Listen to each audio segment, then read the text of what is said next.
In the quiet rural city of Belleview, Florida, a decade ago, a chilling and heart-wrenching story unfolded.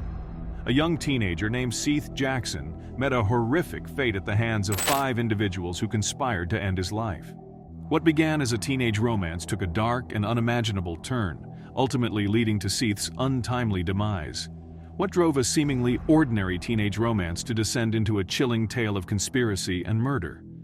Let's explore the aftermath of this haunting event and its lasting impact on the community and the criminal justice system. Seath Jackson, a mere 14 years old when he began dating Amber Wright, seemed inseparable from her.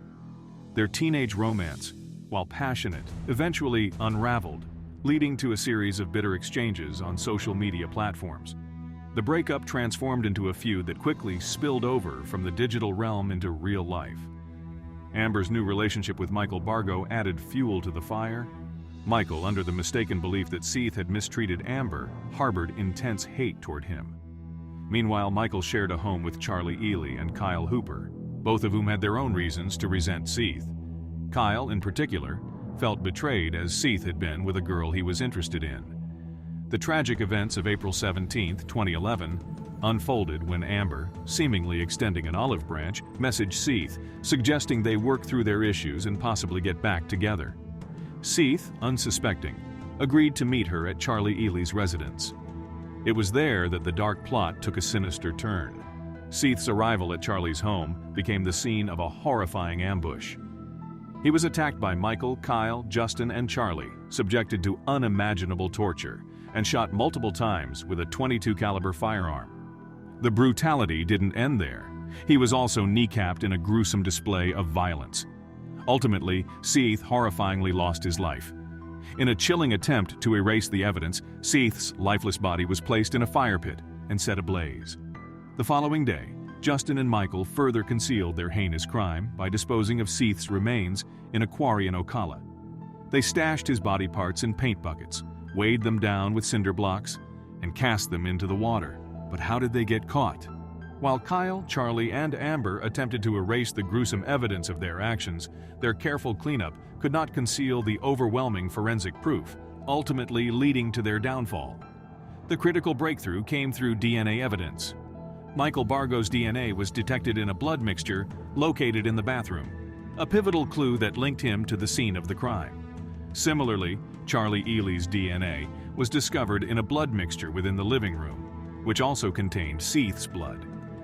These genetic fingerprints left an indelible mark, directly tying them to the grisly events that transpired that fateful night. In addition to the DNA trail, the murder weapon played a significant role in their capture. Ballistic analysis definitively matched a projectile found in Seath's remains to the .22 caliber firearm used in the crime. This connection solidified their involvement in the murder. So, what was the legal aftermath of the Seath Jackson murder? Amber Wright, convicted of first-degree murder, received a life sentence in 2012. Circuit Judge David Eddy, with 15 years of judicial experience, described the crime as one of the most heinous he had ever encountered. However, Amber's legal journey took a twist when her first conviction was overturned on appeal in 2016. She faced a retrial and once again was found guilty of first-degree murder.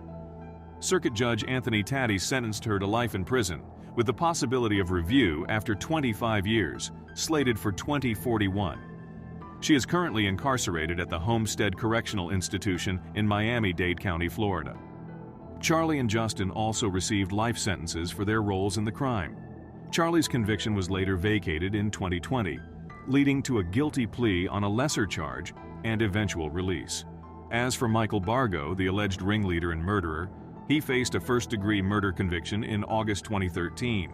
Initially, a majority jury recommended the death penalty, 10-2, and a circuit judge imposed it.